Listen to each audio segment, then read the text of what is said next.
Local middle school students learned how to start planning ahead for their future career paths. An emergency services employee was appointed to serve as recovery chief to lead ongoing flood relief efforts, and we saved millions of taxpayer dollars through a public-private partnership with a local business. Let's review what's going on in Richland County.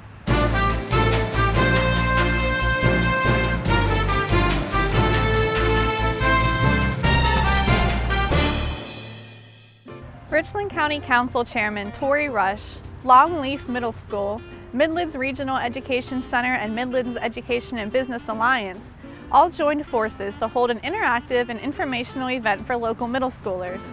The event showcased several speakers who shared details about their personal experiences and educational decisions that steered them toward the professional careers that they chose, as well as the hardships and struggles they overcame to be successful in their chosen occupations. These young folk are going to have experiences in through life. So what we want to do is show them that you're going to have issues, you're going to have obstacles, you're going to have trials and tribulations, you're going to have all these things that affect you through life. But it's important that if you want to reach a certain point in life, through those obstacles, through those different situations, you got to push through them and continue to keep your eyes on your goals. And I think that's important for all these young folk to understand that. How do we open up opportunities, open up experiences so these young folk can see what vast array of experiences they have at their fingertips, and then pick something that you enjoy and love and go towards it. So that's what I want to see come from this. Richland County recently appointed county employee Michael King as the recovery chief, who will lead the county's rebuilding and recovery efforts in the wake of October's devastating flooding. King, Assistant Director of the Emergency Services Division and a longtime public safety professional, was instrumental in the county's emergency planning efforts prior to the flood, during the disaster, and immediately following. We were prepared. We'd already had our Emergency Operations Center set up. It was already operational. We went to work. And again, the only thing is I don't think anybody realized the magnitude of what the disaster was going to end up being 4 days later when the rains finally stopped for a short time. As the disaster subsided and the water started to recede, we moved into a recovery phase, and that's my job now. My job as the Richland County Recovery Chief is not only work with our local stakeholder agencies, but to work with the state, federal, volunteer, charitable organizations to go through the entire recovery process to get people as much as possible whole again prior, their condition prior to the flood. You see all these goods? Our mission, our number one mission is get these goods in the hands of our citizens. They're not doing us any bit of good here. So our entire focus is to work ourselves out of business, is get these goods to the citizens that are in need.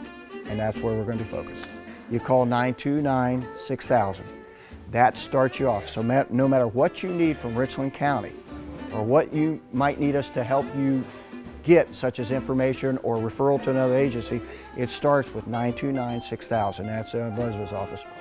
I am so proud of our partnership and relationship with the Ombudsman's office. They have done such a fantastic job to help us help other people. Richland County officials are working with a disaster recovery contractor called Tetra Tech to offer assistance to residents whose wells may have been contaminated in the October flood. Tetra Tech personnel are following up with homeowners who received positive results for total coliform or E. coli from the well water samples they submitted to the South Carolina Department of Health and Environmental Control. Tetra Tech will provide disinfection services and retest residential well water to ensure wells are free of harmful bacteria. This is a free service for homeowners whose wells already have been tested by DHEC. Residents should be wary of anyone offering to disinfect or test their wells without proper credentials. Richland County is not affiliated with any business or company other than Tetra Tech, and Tetra Tech staffers will have a valid Richland County photo ID.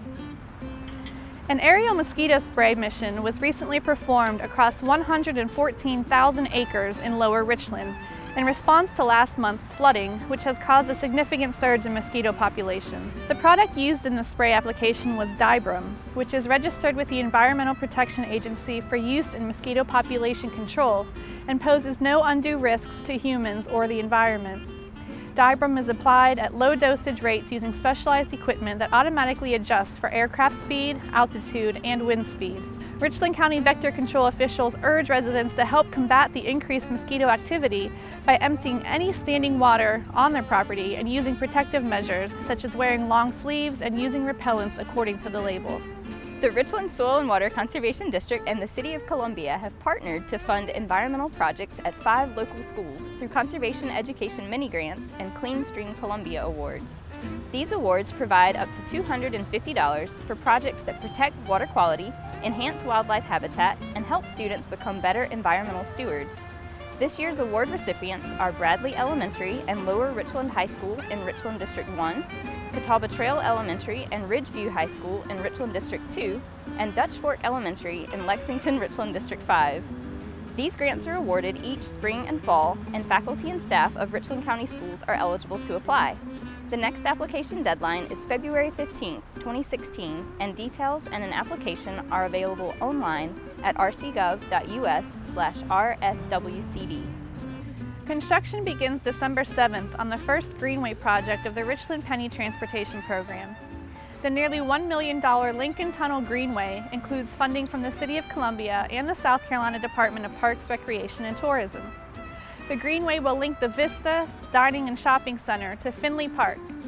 Featuring a 14-foot wide multi-use asphalt path, the Greenway will include lighting, landscaping, a parking area, bicycle racks, all-weather benches, fencing, and signage. The project is scheduled to be complete next summer. A partnership between Richland County's C&D Landfill and Drop-Off Center and its next-door neighbor, Vulcan Materials Company, has been a true success and helped save taxpayers $20 million in 2 years. Vulcan, which is a national construction material company, needed a place to put tons of dirt from its Dreyfus quarry off Kaufman Road North, and the Richland County landfill was in need of tons of dirt to cap old disposal areas across its 600-acre property. The two entities formed a partnership to meet both their needs. During the 2-year dirt moving process, Vulcan trucks made over 100,000 trips to move more than 2.1 million cubic yards of topsoil and overburdened material to the county landfill. The project saved Richland County about $20 million, the market price the county would have otherwise paid to procure the needed soil. An added bonus, the dirt-covered disposal areas of the county landfill have since sprouted grass and foliage, attracting turkey, deer, geese, and other wildlife. That's it for this edition of the Richland Review. If you have any questions about the information that's been given, please email us at pio@rcgov.us.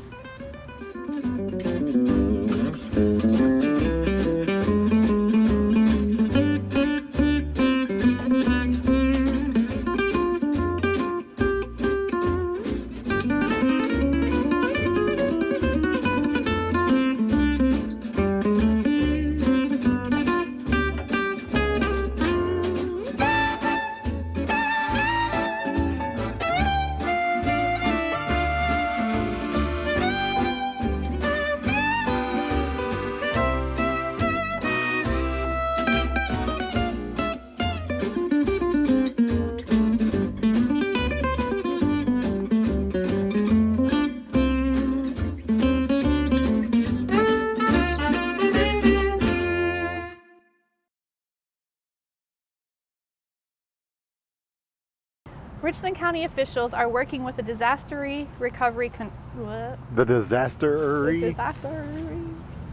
Tetra Tech to offer assistance to following up with homeowners. Okay. Edition of the Richland Weekly Review. The Richland Review. That's it for this edition of the weekly. That's it for this edition of the. I'm waiting for it to catch up. Here it comes. Dutch Fork Elementary in Lexington, Richland District 5, Richland High School in Richland District 1, .rcgov.us/rswcd.